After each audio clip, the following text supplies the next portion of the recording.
जय गुरु जी प्यारी संगत जी। जय गुरु जी, शुक्राना गुरु जी, अनंतम अनंतम शुक्राना गुरु जी। गुरु जी के चरणों में कोटि कोटि प्रणाम और सारी संगत जी को जय गुरु जी। संगत जी, इस चैनल के माध्यम से आपको सत्संग सुनाए जाएंगे। गुरु जी की ब्लेसिंग्स लेने के लिए और ऐसे ही प्यारे प्यारे सत्संग सुनने के लिए गुरु जी के सत्संग चैनल को सब्सक्राइब करें और बेल नोटिफिकेशन को भी ऑन कर लें, ताकि जब भी नया सत्संग का वीडियो अपलोड हो तो आपको उसका नोटिफिकेशन आ जाए और आप जल्दी से जाकर गुरु जी के सत्संग सुन पाएँ और उनके ब्लेसिंग्स ले पाएँ। जय गुरु जी, शुक्राना गुरु जी। संगत जी, हम लोग बहुत लकी हैं जिन्हें गुरु जी के सत्संग सुनने का और सुनाने का मौका मिलता है। मैं हर बार यही बात बोलती हूँ, हमें ये मौका कभी भी नहीं गंवाना चाहिए, क्योंकि संगत जी ये मौका हमेशा आप देख लेना, जब भी ये सिर्फ गुरु जी की मर्जी से ही मिलता है। अगर हमें मौका मिला है तो हम लोग बहुत सौभाग्यशाली हैं जिन्हें गुरु जी के सत्संग सुनने का मौका मिलता है, क्योंकि गुरु जी ने हमें अपने चरणों के साथ जोड़ा है।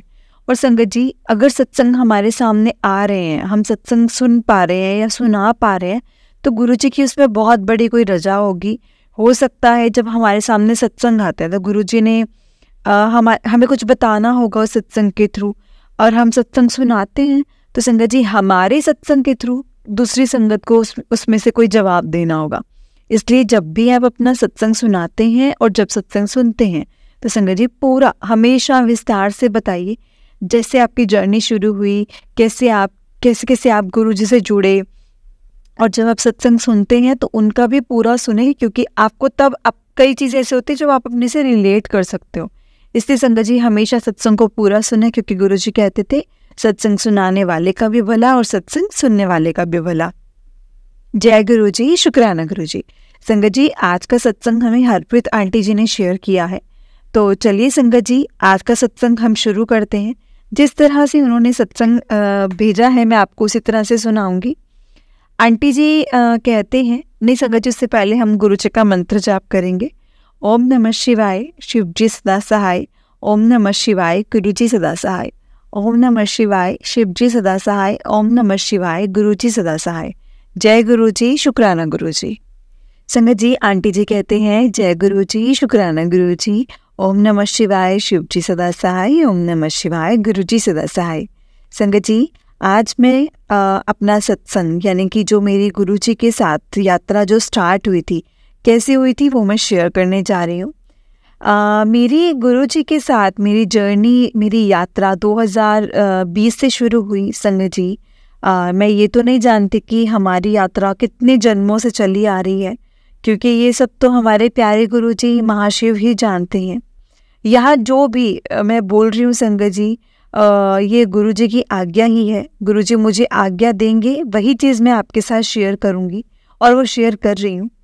संगत जी, मेरी प्यारी प्यारी संगत जी को, गुरु जी की प्यारी प्यारी संगत जी को भी जय गुरु जी। संगत जी, हम ना एक सोसाइटी में रहते थे जो रोहिणी में है, और वहाँ पर गुरु जी का सत्संग का आयोजन था। तो मुझे फील हुआ कि शायद ये ना वही वाले गुरु जी हैं जिनके बारे में हमने यूट्यूब पे ऐसे सुना हुआ था कि गुरु जी हैं। लेकिन संगत जी, हमें ना कुछ ज़्यादा नहीं पता था गुरु जी के बारे में। जब हमें पता चला कि सोसाइटी में सत्संग है तो हमें लगा कि क्या सोसाइटी वाले भी हमें बुलाने आएंगे या हमें बुलाएंगे सत्संग में। तो संगत जी, अचानक मेरे दरवाजे की घंटी बजती है, और सोसाइटी में जिन्होंने सत्संग का आयोजन किया था वो बोलते हैं कि गुरु जी का सत्संग करवा रहे हैं और आपको आना ही आना है। संगत जी, मैं बहुत खुश हो जाती हूँ, बहुत अंदर से मुझे एक अलग सी खुशी फील होती है। मैं सत्संग में जाती हूँ और मेरा बड़ा बेटा मेरे साथ सत्संग में जाता है। हम देखते हैं कि सोसाइटी में जो सत्संग का आयोजन था वो मंदिर के बाहर गुरु जी की गद्दी वहाँ पर लगाई हुई थी, और सभी संगत गुरु जी के चरणों में माथा टेक रहे थे। और फिर हमने सोचा कि कैसे गुरु जी हैं जो मंदिर के बाहर उनका स्वरूप लगाया हुआ है, और सारी संगत जो है मंदिर में नहीं जा रही बल्कि गुरु जी के स्वरूप के आगे से यहीं पे माथा टेक रही हैं। क्षमा करना गुरु जी, हमें मालूम नहीं था। सॉरी संगत जी, हमें ये चीज़ पता नहीं थी कि गुरु जी ही महाशिव हैं। उसके बाद हम भी सत्संग सुनते हैं, वहाँ से जल प्रसाद, चाय प्रसाद और ब्रेड पकौड़ा प्रसाद हमने ग्रहण किया। हमें ये भी नहीं पता था कि लंगर प्रसाद में हमें एक बूंद भी, एक अन्न का दाना भी नहीं छोड़ना होता है, पूरा प्रसाद हमें ग्रहण करना होता है। और क्योंकि संगत जी जो गुरु जी का प्रसाद होता है वो गुरु जी की डिवाइन ब्लेसिंग्स, डिवाइन प्रसाद होता है, गुरु जी की डिवाइन ब्लेसिंग्स इसमें मौजूद होती हैं।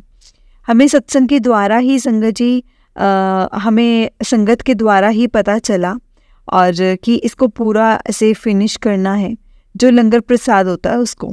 और इसके बाद गुरु जी का मंत्र जाप और आरती के बाद सत्संग समाप्त हुआ। हम अपने घर में आ गए। घर जाकर मेरे मन में ये विचार चलते रहे कि गुरु जी कौन है, और मुझे ना गुरु जी के बारे में जानने की इच्छा हुई। क्योंकि संगत जी गुरु जी को जब अपनी संगत को जोड़ना होता है ना, तो गुरु जी की वो मर्जी से ही होता है। गुरु जी अपनी मर्जी के साथ ही हमारा हाथ पकड़ते हैं। तब हमारा गुरु जी, जब गुरु जी की मर्जी है तब हमारा वो गुरु जी हाथ पकड़ लेते हैं। और ये सब संगत जी गुरु जी ही जान सकते हैं कि कैसे कब क्या करना है। इसके बाद संगत जी मैंने फ़ोन पर गुरु जी के बारे में यूट्यूब पर देखना शुरू कर दिया, जिससे पता चला कि गुरु जी ही महाशिव हैं। और गुरु जी के वचन पढ़े और गुरु जी के सत्संग सुने, जैसे कि गुरु जी सत्संग संगत का कल्याण करते हैं और उनके कर्म कटवाते हैं। और संगत जी उस टाइम थोड़े दिन बाद ही मेरे ससुराल में भी गुरु जी का सत्संग का आयोजन होता है। और मेरी सास का मुझे फ़ोन आता है कि घर पर सत्संग है, तुम आ जाना। संगत जी मैं ये बताना चाहूँगी कि मैं अपने ससुराल में नहीं रहती, मैं अलग रहती हूँ। और मेरे ससुराल वाले और मेरे देवर अलग रहते हैं। और हम ससुराल में जाते हैं और संगत जी सत्संग अटेंड करते हैं, लंगर प्रसाद करके हम लोग अपने घर में वापस आ जाते हैं। संगत जी इसके थोड़े दिन बाद ही देश में कोरोना फैला हुआ था। कोरोना काल में मुझे और मेरे अंकल को भी कोरोना का असर हुआ, लेकिन भगवान जी की कृपा से वो भी ठीक हो गया। उस वक्त संगत जी शायद गुरु जी ही हमारे साथ थे, उनकी ब्लेसिंग्स के साथ ही हम ठीक हो पाए।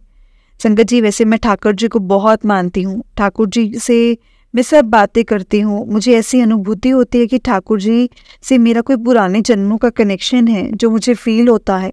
मुझे उन्हें देखना, उनकी पूजा करना, उन्हें सुख दुख का बताना, मुझे और उनको भी बहुत सुख देना मुझे अच्छा लगता है और बहुत सुख देता है मुझे। जब भी हमारी ज़िंदगी में कोई उतार चढ़ाव आते हैं, मैं उनको अरदास करती हूँ, रोती बिलखती हूँ संगत जी। इसी बीच मेरी लाइफ में काफ़ी उतार चढ़ाव चल भी रहे थे। हमारा कोई भी काम नहीं बन रहा था। हमारे जीवन में 4-5 साल से काफ़ी उतार चढ़ाव चल रहे थे। हमारे और मेरे अंकल मुझे कहते कि हमारा कोई काम नहीं बन रहा है। हमारे पास अगर होता तो संगत जी सिर्फ अंकल ने बोला कि हमारे पास जो है सिर्फ वो मकान ही है। मेरे अंकल ने मुझे कहा कि हमारे पास मकान ही है जिसमें हम रह रहे हैं, और उनके ऊपर संगत जी कोई कर्जा भी था। तो उन्होंने बोला कि इस मकान को बेच देते हैं और ऐसी जगह मकान लेते हैं जहाँ हमारा मकान भी बन जाए और कुछ पैसे भी बच जाएं, ताकि लोगों का पैसा भी हम उतार सकें।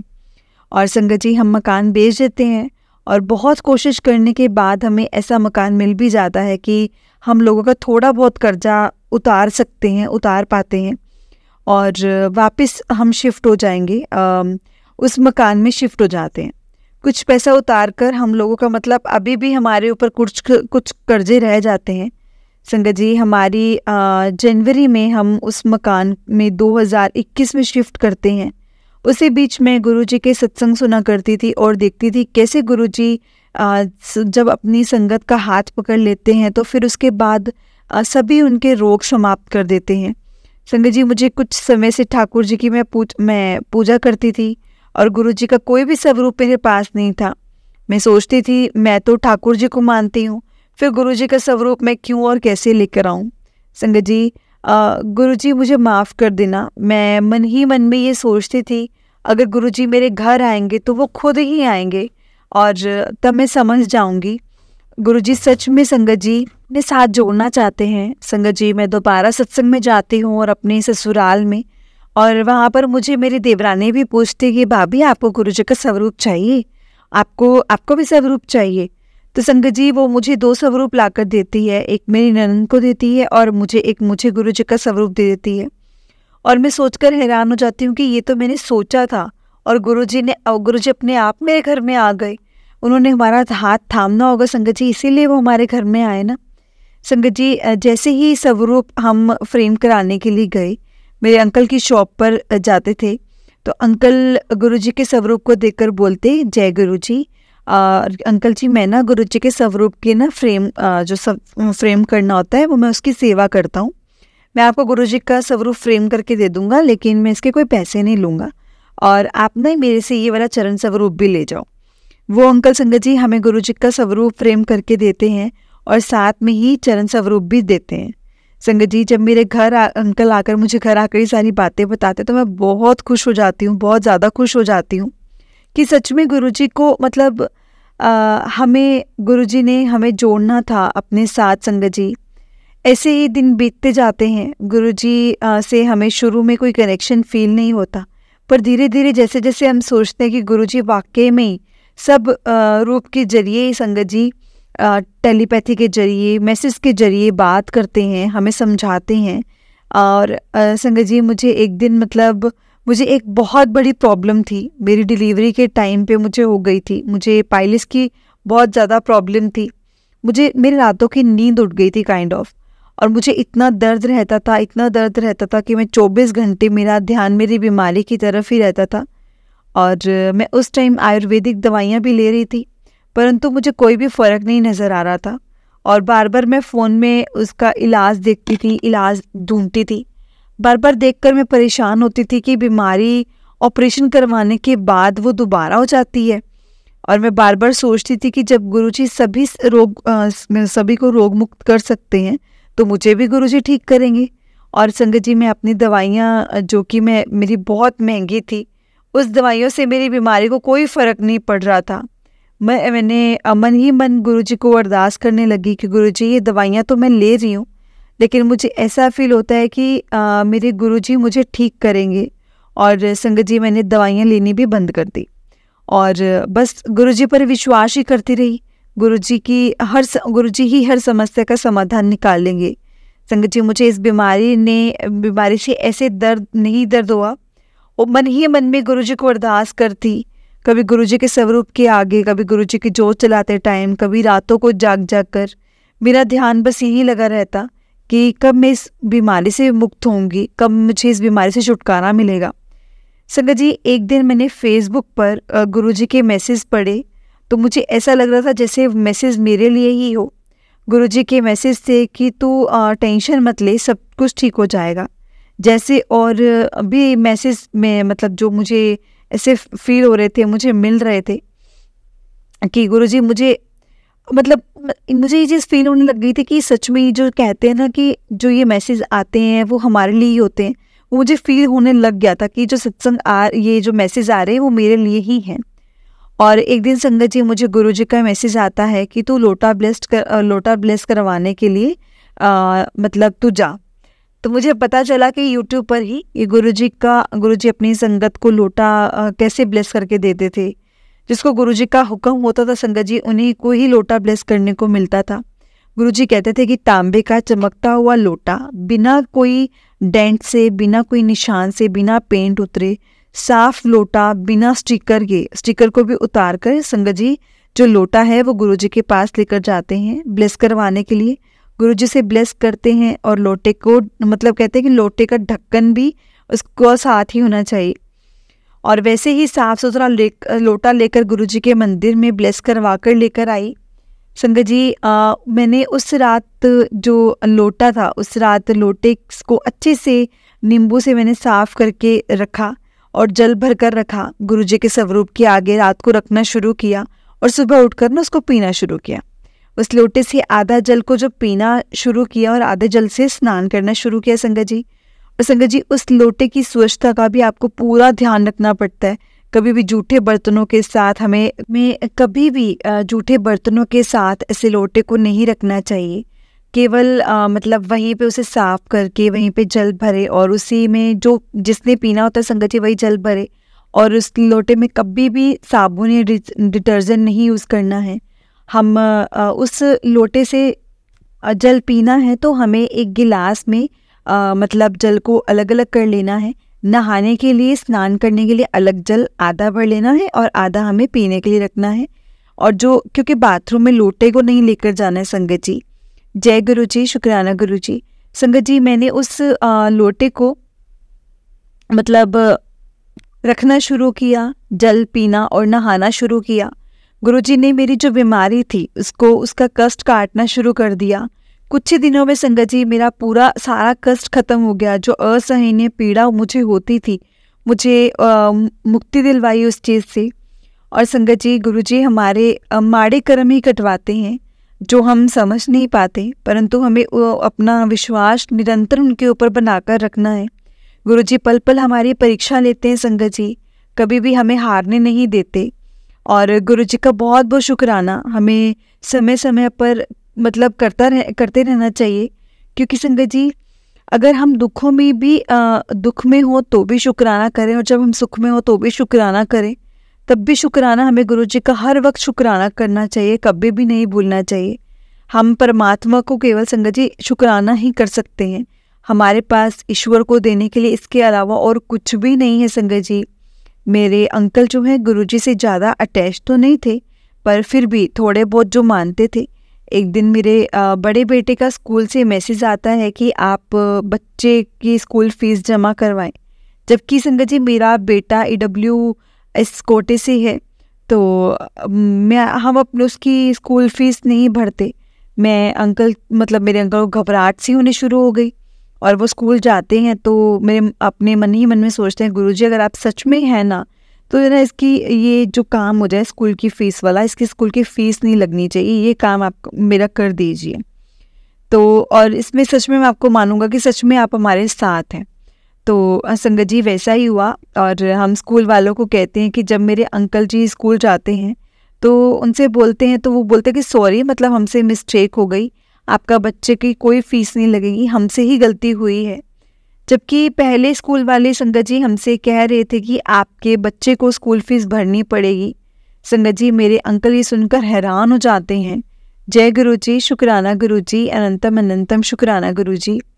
संगत जी, गुरुजी तो हमारे हमेशा ही साथ होते हैं, परंतु हम भगवान को समझ ही नहीं पाते ना, बात तो वही है। संगत जी, गुरुजी ने हमारा हाथ पकड़ लिया है, और गुरुजी के बड़े आश्रम तक हम नहीं गए थे, और ना ही हमें वहाँ के बारे में कुछ पता था कि कैसे जाना है। मैं गुरुजी को बोलती थी, गुरुजी मैं तो आपके मंदिर कैसे आऊँ, मैं तो आना चाहती हूँ पर मुझे समझ में नहीं आ रहा, हमें कौन लेकर आएगा। गुरुजी के मैसेज मुझे आते थे कि बड़े मंदिर आने की तैयारी कर ले। मैंने गुरुजी को बोला, गुरुजी आप देखो, आप हमको कैसे बुलाना है, मैंने आना है, अब आपको देखना है कि मुझे कैसे बुलाना है, हम कैसे आएंगे। और संगत जी, गुरुजी की संगत जो मेरे अंकल को जानती थी, वो बड़े मंदिर अपने साथ अपनी गाड़ी लेकर गए, कि जो कि गुरुजी की मर्जी ही थी। संगत जी, मैं गुरुजी को ये बोलती थी, गुरुजी आप हमारे घर जब आपका पहला स्वरूप आया तो मुझे याद नहीं रहता था ये कौन सा दिन था और कौन सा नहीं था। जैसे कि सभी संगत को डेट उनको याद रहती है, वो सेलिब्रेट भी करते हैं उस दिन को, और सत्संग भी करवाते हैं, तो उन्हें याद रहता है कि गुरुजी का स्वरूप हमारे घर में कब आया था। तो संगत जी, गुरुजी हमारे मन की बात सुन लेते हैं। गुरुजी ने जब हमें बड़े मंदिर पहली बार बुलाया था, और वो संगत जी था 14 फेब और 2022 को बुलाया था। संगत जी, इस टाइम वैलेंटाइंस डे होता है, और इस रूप में मुझे बुलाया, ये था गुरुजी का कि मुझे वो समझा रहे थे, क्योंकि मुझे वो बोल रहे थे कि तुझे डेट नहीं याद रहती ना कि तेरे घर में मैं कब आया था, तो अब तुझे बड़े मंदिर जब मैं बुला रहा हूँ वो वैलेंटाइन डे वाले दिन है, तो तुझे ये चीज़ हमेशा याद रहेगी। संगत जी, जय गुरुजी, शुक्राना गुरुजी। संगत जी, गुरुजी हमारी सभी बातों का आंसर्स देते हैं, और गुरुजी से जुड़ने के बाद हमारी लाइफ में बहुत से सत्संग दिन रात ही चलते रहते हैं। मेरे घर में गुरुजी का पहला सत्संग, जो कि एक यादगार दिन है, वो भी गुरुजी ने 9 अप्रैल को करवाया था। उस दिन को मेरी संगत जी 9 अप्रैल 2022 को अष्टमी वाले दिन हुआ था, और उस दिन मेरी मम्मी की बरसी थी, तो उस डेट को मैं कभी भूल ही नहीं सकती हूँ। दूसरा सत्संग संगत जी बुद्ध पूर्णिमा वाले दिन 2022 13 तारीख को करवाया था, और वो भी एक यादगार दिन था, क्योंकि वो जुलाई महीना था, जो कि गुरुजी के जन्म दिवस वाला महीना था। और तीसरा सत्संग गुरुजी ने करवाया, तो वो भी एक यादगार दिन था। वो सत्संग था 18 फरवरी 2023 को, शिवरात्रि वाले दिन, और संगत जी चौथा सत्संग गुरुजी ने करवाया था वो 27 तारीख को करवाया था, 2023 को ही करवाया था 27 को, और वो था नवरात्रों में। और संगत जी पांचवा सत्संग गुरुजी ने करवाया 19 अगस्त को 2023 में ही हरियाली तीज पर, और छठा सत्संग गुरुजी ने करवाया 16 अक्टूबर को 2023 में दूसरे नवरात्रे पर। संगत जी गुरुजी ने मेरे लिए मतलब ये गुरुजी का मेरे लिए जवाब भी था कि तू कहती थी ना कि तुझे याद नहीं रहता, तो स्वरूप मेरे घर में किस दिन आया था तो मुझे याद नहीं है अब, लेकिन जो भी सत्संग मैंने करवाए हैं या मुझे जब बड़े मंदिर पहली बार बुलाया था, संगत जी ये मुझे डेट्स हमेशा याद रहेंगी। जय गुरुजी, शुक्राना गुरुजी, अनंतम अनंतम शुक्राना गुरुजी। गुरुजी हमेशा फील करवाते हैं। गुरुजी के तीसरे सत्संग में चरणों के रूप में आपने दर्शन दिए थे, दूसरे स्वरूप में मतलब कृष्ण भगवान जी के दर्शन दिए थे, उनके दर्शन भी टीके के रूप में मस्तक पर दिए थे। और हर बार गुरुजी हमें अपने दर्शन देते हैं, कभी चोले में, कभी कुशन पर ऐसे विराजमान हो जाते हैं। मतलब गुरुजी अपनी संगत से संगत जी बहुत प्यार करते हैं। हम दिल से उन्हें याद करें ना तो गुरुजी हमेशा आते हैं। संगत जी ना आए तो ऐसा हो ही नहीं सकता है। बस हमें उन पर पूर्ण विश्वास रखना है कि वो हमारे अंग संग हैं। गुरुजी ने मेरे छोटे अंकल को यानी मेरे बेटे को, छोटे बेटे को गुरुजी ने सफ़ेद चोले में दर्शन दिए। गुरुजी पल पल हमें ब्लेसिंग्स दे रहे हैं, हमें पल पल उनका शुक्राना करना चाहिए। हम संगत जी गाड़ी पर हमें गुरुजी की ब्लेसिंग्स दिखना, हर मार्केट में हमें गुरुजी का स्वरूप के दर्शन होना, ये सब गुरुजी की ब्लेसिंग्स ही हैं। और संगत जी एक बार हम कहीं बाहर जा रहे थे, कहीं घूमने हरिद्वार के ऊपर हिल स्टेशन पर, तो मैंने गुरुजी को बोला कि गुरुजी आप हमारे साथ चलो, हमें कुछ नहीं पता हमें कहाँ ठहरना है, किस होटल में ठहरना है, क्या कमरा बुक करवाना है, क्योंकि हम तो एक बहुत लंबे टाइम के बाद कहीं घूमने जा रहे हैं। संगत जी जब हम वहाँ पहुँचे तो जिस दिन होटल में हम मतलब रूम बुक करवाने गए और उनसे पूछने के लिए गए तो वहाँ मेरे अंकल गए थे पूछने, और वो हम वापस गाड़ी में आए तो उन्होंने मुझे बोला कि अंदर तो गुरुजी का स्वरूप है, रिसेप्शन पर है ना वो लगा हुआ है गुरुजी का स्वरूप। तो मैंने बोला अपने अंकल को कि गुरुजी ने हमें स्वरूपीय दर्शन दिए और अब ना हम यहीं पे ठहरेंगे।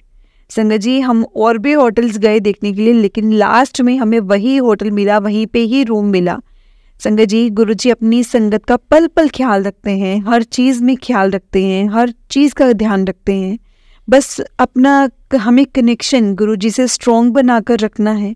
हम चाहे कहीं भी अकेले जाएं, कुछ भी हो, उनको हमेशा ध्यान में रखकर, साथ रखकर चलो।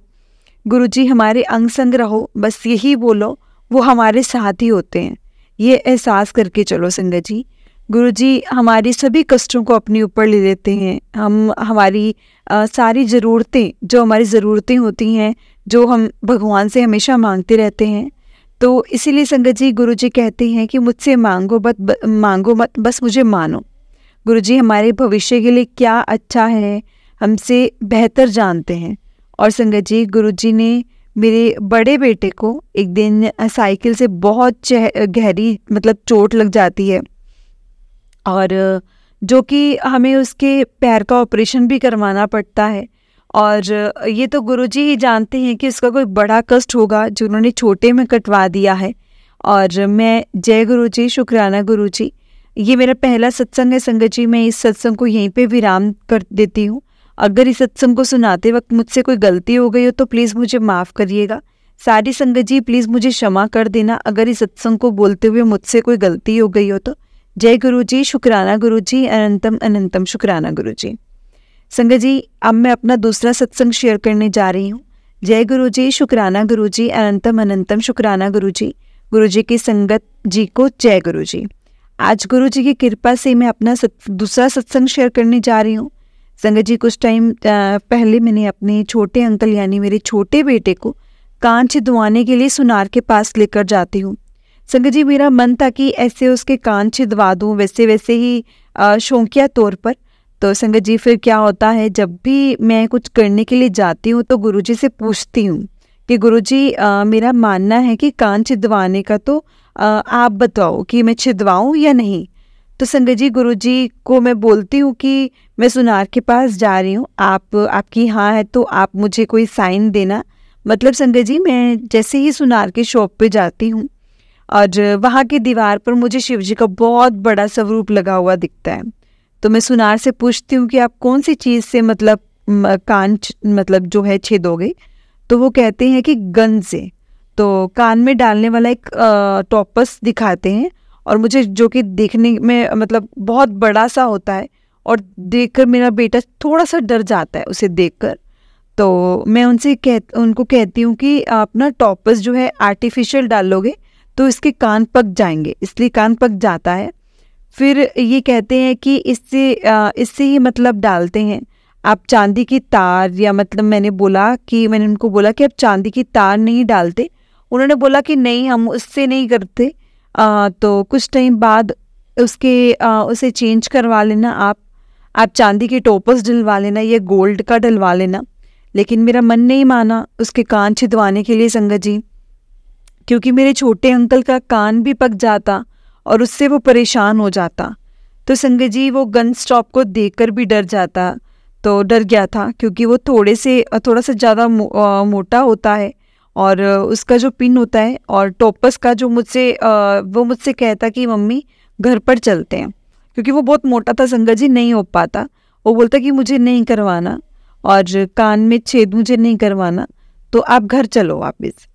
संगत जी हम घर वापस आ रहे होते हैं और घर की सीढ़ियाँ चढ़ रहे होते हैं। तो मैं गुरुजी को बोलती हूँ कि गुरुजी मेरा तो बहुत मन था इसका कान छिदवाने का, मैं तो छिदवा भी नहीं पाई। तो फिर तभी अपने बेटे को बोलती हूँ कि चलो हम दूसरी दुकान पर दूसरे सुनार के पास चलते हैं और पूछने के लिए जाते हैं। एक बार पूछ कर आते हैं तो वो कहता ठीक है मम्मी चलो, मैं भी चलूँगा। तो लेकिन आप मुझे आपको मेरे को ना गिफ्ट भी दिलवाना पड़ेगा अगर मैंने कान छिदवा लिए तो। और संगत जी सुनार की दूसरी दुकान पर हम जाते हैं। वहाँ पर हम पूछते हैं, सुनार अंकल बोलते हैं कि कान के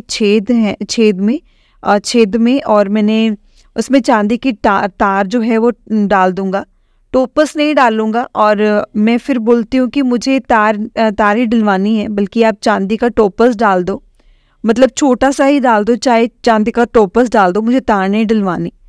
संगत जी जो नोज पिन टाइप मतलब से जो होती है वो डालते हैं, तो वो कहते हैं कि उस टाइम मेरे पास नहीं है, मतलब वो टॉपस वाला नहीं है जो छोटा सा पेन वाला होता है और पिन वाला होता है।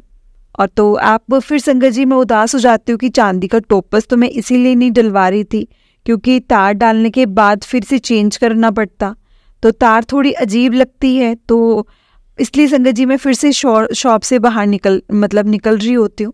तो वो मुझसे कहते हैं कि गोल्ड का नोज पिन है तो आप डलवा सकते हैं। तो अभी मैं उनसे बातें कर रही होती हूँ, दुकान के बाहर ही मतलब मैं निकल चुकी होती हूँ।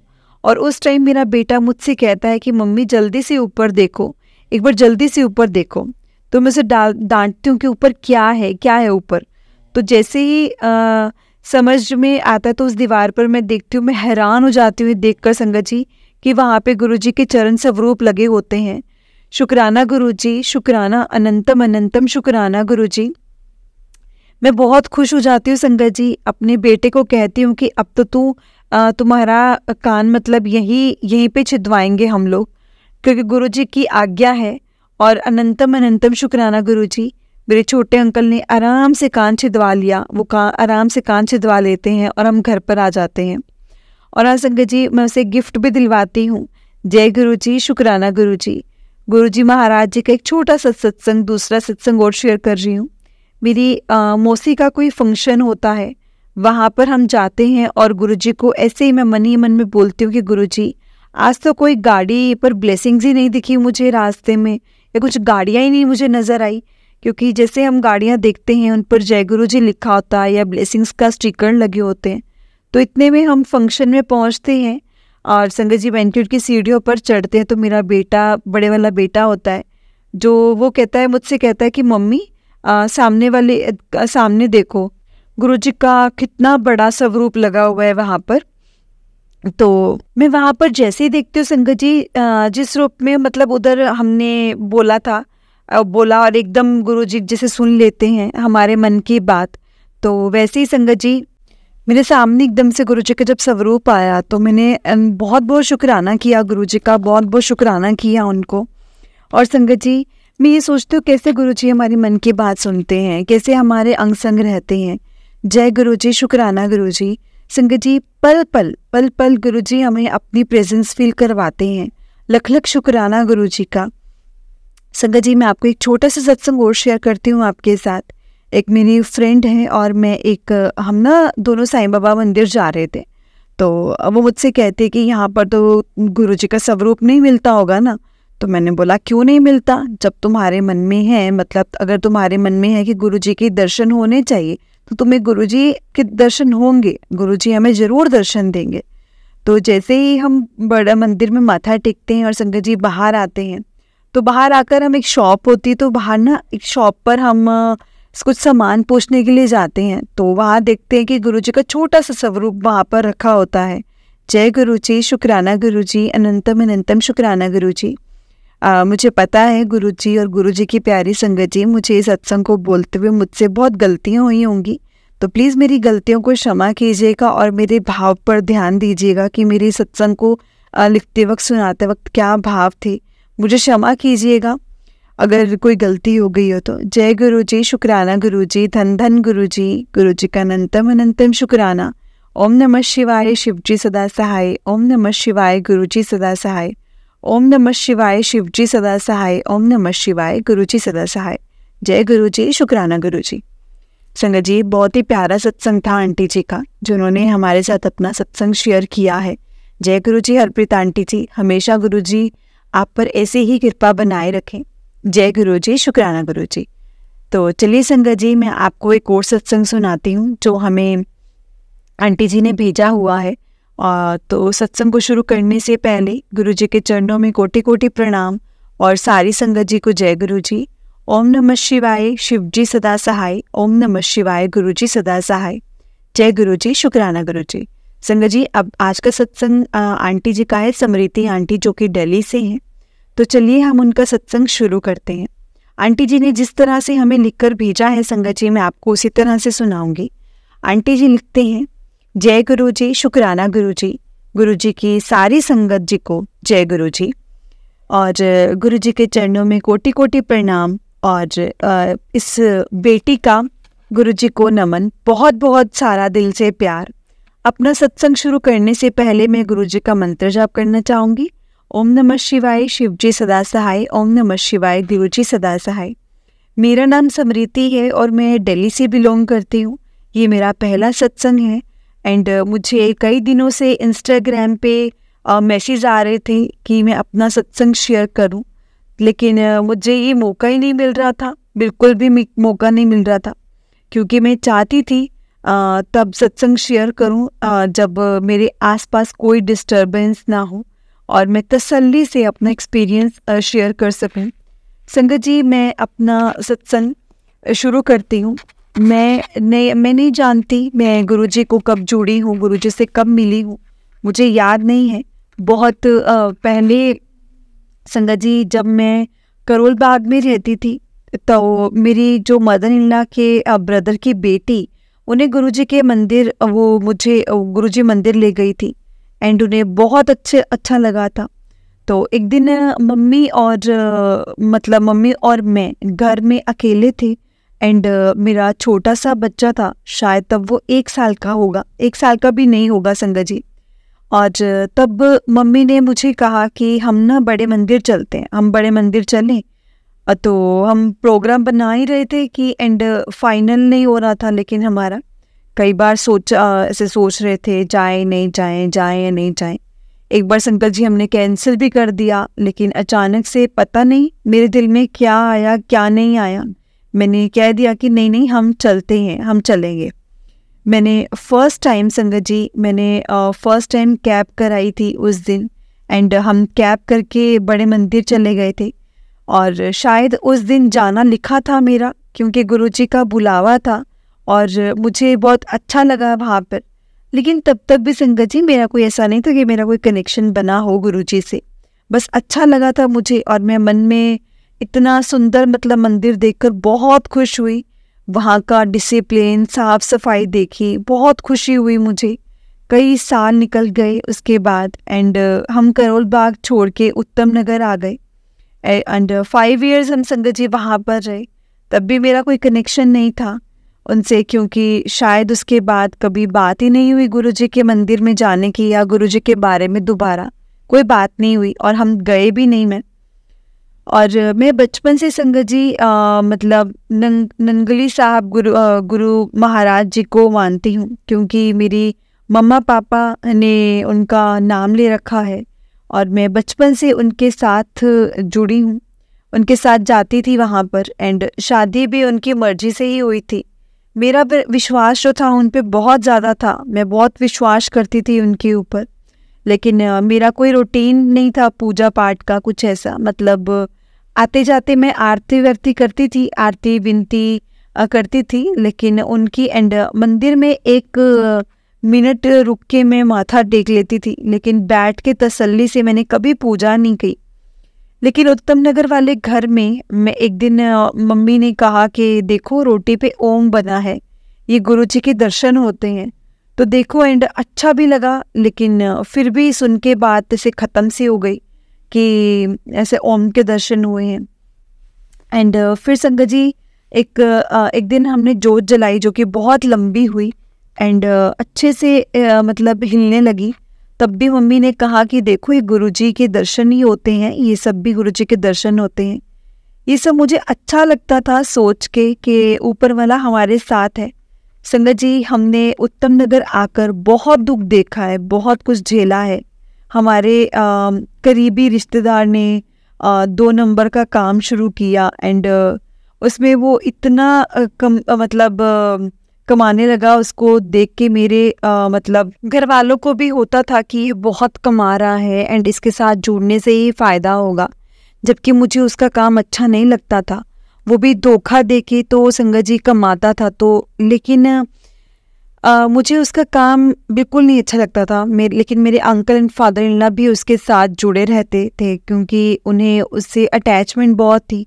एंड हमारे घर का हिसाब मतलब संगत जी ख़राब होने लगा, एक एक करके धीरे धीरे उसका टाइम ख़राब होने लगा, एंड अपने आप को मतलब फंसाता चला गया। एंड मतलब ना देखने वाली जगह भी देखनी पड़ गई उसको।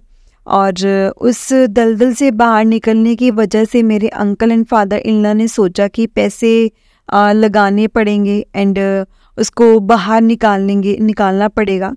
लेकिन मेरे अंकल ना संगत जी इकलौते बेटे हैं, एंड उस लड़के को दलदल से निकालने के चक्कर में सब कुछ ख़त्म होने लगा। हमारा एक एक करके सब कुछ ख़त्म होने लगा। पहले हम अपना एक घर खोया, उसके बाद एक एक करके गोल्ड सब कुछ चला गया हमारा। और तो और संगत जी मेरी सगाई की रिंग्स एंड मेरे शादीशुदा होने की निशानी भी चली गई थी, जो कि मंगलसूत्र होता है, वो भी चीज़ मतलब संगत जी सब कुछ चला गया था। इन्वेस्टमेंट ख़त्म हो गई थी। हमने ऐसे दिन देखने पड़ेंगे कि घर में राशन तक के पैसे नहीं, इधर उधर से रिश्तेदारों से और दोस्तों से मांगने पड़े और अपनी तकलीफ़ों के लिए। लेकिन संगत जी कोई देता तो कोई नहीं देता। इस एक तरह से रोज के भिखारी बन गए थे हम लोग। इधर उधर से बैंक से, फाइनेंस ऐप से लोन लेके घर वालों को बचाने के लिए हमने अपने सर पे कर्जा चढ़ा दिया। आप मानोगे नहीं संगत जी, हमारे सर पे करीबन सारा मिला के 30-40 लाख का कर्जा चढ़ गया था। एंड मैं बहुत रोती थी। घर में हर टाइम लड़ाई रहती थी। मैं जो मेहनत करके कमा कर लाती थी या मेरी अपनी सेविंग सब खत्म हो गई थी। अब हालात इतने बुरे थे कि समझ में नहीं आता था कि घर कैसे चलेगा, बच्चे की स्कूल की फ़ीस कैसे जाएगी। एंड सब परेशानियों के साथ मैं अपने अंकल से भी बहुत ज़्यादा परेशान थी, क्योंकि उनका साथ मुझे कभी फाइनेंशली नहीं मिला, क्योंकि वो ढंग से कमा नहीं रहे थे, काम नहीं करते थे एंड अपनी रिस्पॉन्सिबिलिटीज़ नहीं समझते थे। एक टाइम ऐसा आया कि जिस मतलब अपने घर में हम रहते हैं, रहते हैं वो भी बिक गया। एंड संगत जी मिट्टी के भाव बिका और हम रेंट पे आ गए। सोचा अब सब ठीक हो जाएगा, हम अलग हो जाएंगे अपने रिश्तेदारों से एंड मकान बेच के जो पैसे मिले हैं उससे कर्जे हम ख़त्म कर देंगे, कम करेंगे अपने। और लेकिन जिसने हमारा मकान ख़रीदा उसने भी बहुत धोखे दे दिए हमें। एंड मकान के हिस्से में सिर्फ संगत जी तीसरा हिस्सा ही हमें मिला। फिर भी अपने मन को समझा के कि हम किराए के घर पे आ गए हैं एंड सोच के अब मेहनत करेंगे, मेहनत करके करेंगे जो करेंगे। लेकिन मेरे अंकल तो हर हाल पे नहीं समझ रहे थे परेशानियों को। मैं जानती हूँ गुरुजी एक दिन मेरी ज़रूर सुनेंगे और उनके एक समझदार जो जिम्मेवार उन्हें इंसान बनाएंगे, क्योंकि मैंने कभी उन्हें अपनी या अपने घर वालों के मतलब घर वालों या मेरे बच्चों की कोई भी रिस्पॉन्सिबिलिटी उठाते हुए नहीं देखा। अब संगत जी हम किराए के घर में आ गए हैं, किराए के घर में रहते हैं एंड अपनी न्यू लाइफ हमने शुरू करने लगे हैं। लेकिन कर्जे तो बहुत थे हमारे पास। सिर्फ हमारे एक घर की पार्किंग रह गई थी जो कि मतलब बिक नहीं रही थी एंड हमारे पास सिर्फ वही एक सोर्स था कि अगर बिक जाए तो शायद पैसे आएंगे और हम कर्जा उतार पाएंगे। लेकिन उस पार्किंग में अभी हमारे रिश्तेदार के 2 नंबर मतलब के काम की वजह से बिकने में बहुत पंगे आ रहे थे। एक दिन इस जोन में मेरे सास का जन्मदिन था एंड मेरा अचानक दिल में आया कि हमें कभी अपने किसी भी घर में मतलब भगवान का काम नहीं कराया। तो मैंने ही सबको घर में कहा कि हम यहाँ पे गुरु जी का सत्संग कराते हैं। बाद में पता नहीं अब पैसे ख़त्म हो जाएं, क्योंकि हालात थे ही बहुत बुरे। एंड फाइनली गुरुजी ने खुद आना था हमारी लाइफ में एंड हमारे घर में वो दिन आ गया जब हमने रेंट की ही सही लेकिन था तो हमारा ही, और हमारे घर रौनक लगी एंड सारी तैयारी एक एक करके होने लगी। एंड गुरुजी का टोला भी हमारे एक रिश्तेदार के पास था, क्योंकि वो सत्संग कराते रहते थे एंड सब कुछ अच्छा होने लगा। एंड दिल में एक बहुत ज़्यादा खुशी थी एंड मतलब बहुत सुकून था, बहुत खुशी मिली दिल को। आज बहुत टाइम बाद ही सही कुछ अच्छा हुआ हमारे साथ। एंड संगत जो आई थी वो भी खुश होकर गई, काफ़ी खुश होकर गई। बस फिर सत्संग समाप्त होने के बाद हमने गुरुजी की जो गद्दी नहीं हटाई, मेरा मन ही नहीं करा कि मैं उनकी गद्दी हटाऊं। मेरे अंकल एंड मेरा बेटा 9 साल का है, मेरे सास ससुर हैं एंड हमें अकेले बैठ के सत्संग किया, चाय प्रसाद बनाया, समोसा प्रसाद रखा एंड बस उस दिन के बाद पता नहीं कैसे मैं गुरुजी से कनेक्ट हो गई। और जो लड़की कभी मंदिर में नहीं जाती थी, मंदिर में नहीं बैठती थी ढंग से, सिर्फ मतलब मांगना और चले जाना, उसको गुरुजी ने पूजा करनी सिखा दी। संगत जी मंदिर में बिठाना सिखा दिया, आरती विनती करनी सिखा दी, गुरुजी के सब भजन सुनने शुरू कर दिए मैं इतना मन मेरा लगने लगा जैसे एक दिन का वो ऐसा मतलब हिस्सा बन गया था कि नहीं तो से लगता था कि बहुत कुछ मिस हो गया है। आज का रूटीन था जो वो मिस हो गया है। ऑफिस जाना तो सत्संग सुनते सुनते जाना, सब फिल्मी सॉन्ग सुनने तो बंद ही कर दिए थे, जैसे मन ही नहीं करता था कुछ सुनने का। मैं गुरुजी के साथ बहुत कनेक्ट हो गई एंड जैसे उनसे प्यार ही हो गया मुझे। फिर मैं रोज़ सत्संग सुनने लगी, कभी 1, कभी 2, कभी 3, कभी अपने ऑफिस की शिफ्ट की वजह से मिस भी हो जाता था। तो लगता था कि काम की वजह से रूटीन ही बिगड़ जाता है। जैसे खाना खाना ज़रूरी हो गया था, वैसे ही संगत जी मेरे लिए गुरुजी के लिए टाइम निकालना वैसे ही ज़रूरी हो गया था। गुरुजी के लिए ऐसे टाइम निकालना, कुछ उनकी सुनना, कुछ अपनी उनको सुनाना बहुत ज़रूरी था मेरे लिए। मैंने गुरुजी से अरदास लगाई कि गुरुजी हमारी पार्किंग का कुछ कर दो, कर्जे नहीं उतर रहे। और रोज़ सुबह ऐसे अरदास लगाती थी, रोज़ सुबह शाम उनके पास बैठना, उनसे बातें करनी और उनसे बातें करते हुए रोते रहना, बस ऐसा ही हो गया था। एंड फिर इंस्टा पे मैसेज आने लगे कि सब ठीक हो जाएगा, तो फिक्र ना कर, सब्र रखो एंड विश्वास करो। हम इंसान हैं, विश्वास तो मुझे बहुत था, गुरुजी पे। तब लेकिन मन बेचैन हो जाता था, क्योंकि रोज़ रोज़ कर्जे के फ़ोन आते थे। बैंक वालों ने बहुत तंग करना, एंड ऐप्स के भी पैसे नहीं दे पाते थे। जहाँ जाना बस टेंशन में बैठना। जैसे संगत जी मानो हंसी तो ख़त्म ही हो गई थी। लेकिन मेरे विश्वास को गुरुजी ने कभी टूटने नहीं दिया। एक दिन वो आ ही गया, जो पार्किंग कितने टाइम से नहीं जा रही थी, निकल नहीं पा रही थी, जिसको बेचने में बहुत प्रॉब्लम्स फेस करनी पड़ रही थी। गुरुजी ने अचानक एक बंदा भेज दिया, एंड गुरुजी ने हमारी सुन ली। ऐसा हो गया जैसे हमें मतलब ज़्यादा गुरुजी के मतलब भेजे हुए बंदे को ज़रूरत थी उस पार्किंग की। कैसे करूँ शुक्राना मैं अपने गुरुजी का। जब तक ये पार्किंग नहीं जा रही थी, तब तक मेरे अंकल में लड़ाई होती रहती थी, और वो मानते थे कि गुरुजी को, बट विश्वास ज़्यादा नहीं करते थे। मैं उन्हें यही कहती थी कि सब्र रखो, सब कुछ ठीक हो जाएगा, देखना सब कुछ ठीक हो जाएगा। और सेम टाइम में गुरुजी से भी ऐसे कहती थी कि गुरुजी, मैं आपसे सबसे ज़्यादा आप पे सबसे ज़्यादा भरोसा रखती हूँ, सबसे ज़्यादा भरोसा मैं आप ही पे करती हूँ। आप मेरा विश्वास कभी मत टूटने देना, कभी मत डोलने देना। मुझे मंजूर है सब्र रखना, सब्र रखने को तो, लेकिन मतलब मदद आप ही ने करनी है, और हमें इस दलदल से निकालना भी आप ही ने है।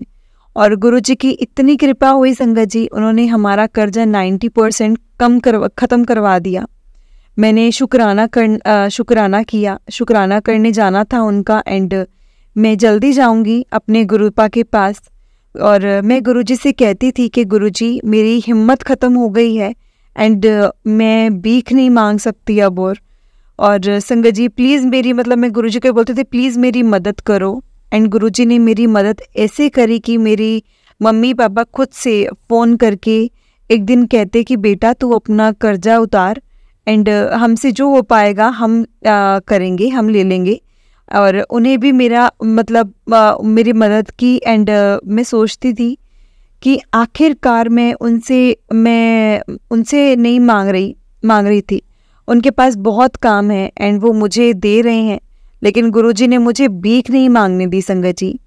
और मेरा एक और सत्संग है, मेरा रियल ब्रदर जो ऐसे डिप्यूटी मैनेजर है अपनी कंपनी में, एंड बहुत ही सुंदर एंड समझदार और शादीशुदा है, और उसकी शादी को ज़्यादा टाइम नहीं हुआ।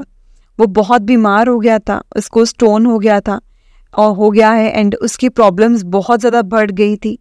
वो बहुत कमज़ोर हो गया था। उसका ऐसे पेंक्रियास जो कि एक बॉडी का पार्ट होता है, वो ख़राब हो गया था। इसको गंगाराम हॉस्पिटल में एडमिट करवाया, एंड वो 7-8 मंथ्स तक बहुत बीमार रहा संगत जी। उसको देख मेरे मम्मी पापा बहुत रोते हैं, बहुत ज़्यादा रोते थे, एंड बहुत कमज़ोर हो गए थे, क्योंकि वो कुछ नहीं खाते एंड सारा दिन भूखे रहते थे। और मुझे उनकी ये प्रॉब्लम मुझसे देखी नहीं जाती थी, ये तकलीफ़ मैं सहन नहीं कर सकती थी उनकी। मेरे भाई को तब आई जब मैं संगत जी, हमारे घर के हालात ख़राब थे, और एंड मेरे पास पैसे नहीं होते थे उसको हॉस्पिटल मिलने जाने को, लेकिन पता नहीं कैसे गुरुजी पैसों का अरेंजमेंट करा ही देते थे मेरे को। उसके पास मैं मिलने चली जाती थी, और मैंने बहुत अरदास लगाई गुरुजी से कि उसको ठीक कर दो। उसकी फैमिली भी संगत जी नहीं बढ़ी, और अभी तक उसकी उम्र ज़्यादा बड़ी नहीं है, और अपने भाई को ऐसे देखा नहीं जाता था। तो वो कई महीने ऐसे पानी पे ही रहता था। उसको ऐसे उसकी कई सर्जरीज हुई हैं, एंड धीरे धीरे इम्प्रूव होने लगा, और फिर शुगर पेशेंट भी ऐसे बन गया। एक दिन फाइनली डॉक्टर ने कहा कि अब उसकी स्मॉल इंटेस्टाइन की सर्जरी होगी, एंड वो हिम्मत पता नहीं कहाँ से लाता था, एंड हम परेशान होते थे। लेकिन चाहे वो खुद सोचता हो या क्या हो गया उसके साथ या क्या कुछ, लेकिन कभी भी वो रोया नहीं हमारे सामने। इतना पेन दिखना, उसके पेन को वो बर्दाश्त करने के बाद भी संगत जी उसने बहुत टाइम हॉस्पिटल देखा, एंड जो ट्रीटमेंट उसका रोज़ रोज़ होता था, बहुत ही दिल घबराता था, लेकिन उसकी बीवी ने हिम्मत नहीं हारी एंड मेरे मम्मी पापा का विश्वास बनाए रखा। जिस दिन स्मॉल सर्जरी हुई थी, उसकी वो एक दिन पहले रूटीन चेकअप के लिए हॉस्पिटल गया। दोबारा तो दिसंबर डॉक्टर ने कहा कि स्मॉल से पहले अब तो लार्ज करनी पड़ेगी सर्जरी, लार्ज इंटेस्टाइन की सर्जरी होगी। हम सबका संगत जी दिमाग खराब हो गया एंड मैं गुरुजी के आगे अरदास करने लग गई कि गुरुजी ये क्या हो रहा है, मेरे वीरे के साथ, मेरे भाई के साथ ये क्या हो रहा है। मेरा छोटा भाई है एंड मुझसे देखा नहीं जाता था ये सब। मैंने अपने घर में अपनी मम्मी भाभी को कहा कि भाई को बड़े मंदिर ले जाओ एंड मंडे वाले दिन स्वस्थ दिवस पर एंड स्वस्थ दिवस होता है, माथा टिकवाओ आओ और वहाँ वह व्हील चेयर मिलेगी, इसके लिए आसान हो जाएगा माथा टेकना। लेकिन मेरे भाई ने हिम्मत की और वो पैदल चल के गया बड़े मंदिर में, माथा टेकने लगा और माथा टेकने के बाद सेवादार अंकल उससे शॉर्टकट रास्ते से भेज दिया था माथा टेकने को। घर आकर अचानक उसकी वाइफ को क्या हुआ एंड उसने कहा कि मैं एक बार और टेस्ट करूँगी उनकी लार्ज इंटेस्टाइन की सर्जरी से पहले। वो कहती थी मुझे विश्वास ही नहीं है कि स्मॉल से लार्ज तक की सिचुएशन आ कैसे गई। एंड फाइनली वो एडमिट होने का दिन आ गया एंड मेरे भाई की वाइफ ने रिक्वेस्ट की कि डॉक्टर इनका पहले एक बार और टेस्ट कर लो एंड अगर होगा तो हम ज़रूर करेंगे। मैं ऑफिस जा रही थी सुबह 6 बजे एंड मेरे भाई से मेरी बात हुई और मैंने उससे एक ही बात कही कि भाई घबराइयो मत, अभी तक उन्होंने ही निकाला था बीमारी से और अब आगे भी जो होगा वो उन्हीं की मर्जी से होगा। अगर नहीं होनी होगी तो भी उनकी मर्जी से, अगर होना होगा तो भी उनकी मर्जी से। बस मेरे गुरु पाक की रहमत देखो। उसके टेस्ट हुए, डॉक्टर ने बाहर आकर कहा कि ये तो बहुत अच्छी बात हो गई है। कल तक तो रिपोर्ट्स में सर्जरी ज़रूरी थी, लेकिन आज एक टेस्ट कहते हैं कि लार्ज इंटेस्टाइन की जो सर्जरी की कोई ज़रूरत नहीं है, हम स्मॉल सर्जरी भी करके उसको आधे घंटे में फ्री कर सकते हैं। और संगत जी उन्होंने ऐसा ही किया, आधे घंटे में उन्होंने सर्जरी करके हमें फ्री कर दिया। एंड जब मेरे भाई को होश आया इवनिंग में, तो उसने अपनी बॉडी पे हाथ लगाया एंड देखा कि कुछ हुआ ही नहीं है। उसके साथ जो एक बैग बॉडी पे लगा हुआ था वो भी हट गया। उसने अपनी वाइफ को बुलाया एंड उसने उसको बताया, तो वो बहुत खुश हुआ। क्या लीला है गुरुजी की, देखो संगत जी, जितना शुक्राना किया जाए ना संगत जी उतना ही कम है गुरुजी का शुक्राना। मेरी मम्मी डुगरी गई संगत जी, एक और सत्संग, जैसे मैंने बताया था कि हमारी पार्किंग बिल्कुल एंड जो हमारे पास कर्जे उतारने के बाद पैसे बचा, गुरुजी ने वो भी सही जगह लगा दिया एंड हमारी इन्वेस्टमेंट सही जगह कर दी। एंड मैं जब इंस्टाग्राम देखती थी, एक मैसेज होता था, बड़े मंदिर आना है तेनों, बड़े मंदिर आना है, एक गड्डी ब्लेस करनी है। संगत जी हमारे घर कार तो ज़रूर है, लेकिन कहीं जाने के लिए स्कूटी नहीं थी और आप भी जानते हैं कि हर जगह कार नहीं लेके जा सकते। हमारी स्कूटी काफ़ी टाइम से हमारे हाथ से चली गई थी एंड मेरे फादर इन लॉ को बहुत ऐसे चलना पड़ता था एंड उनकी तबीयत एज के हिसाब से ख़राब होने लगी थी। देखो गुरुजी हमें कोई सेकेंड हैंड स्कूटी भी ब्लेस कर दी एक दिन, एक करके हमें गुरुजी ने बहुत ऐसे ब्लेस किया एंड मैं जितना शुक्राना करूं गुरुजी का उतना ही कम है। ऐसा लगता है अभी भी बहुत कुछ है कहने को, लेकिन याद नहीं आ रहा। लेकिन संगत जी मैंने एक अरदास लगाई है गुरुजी से और गुरुजी ने चाहा तो मैं अपना सत्संग जरूर शेयर करूंगी।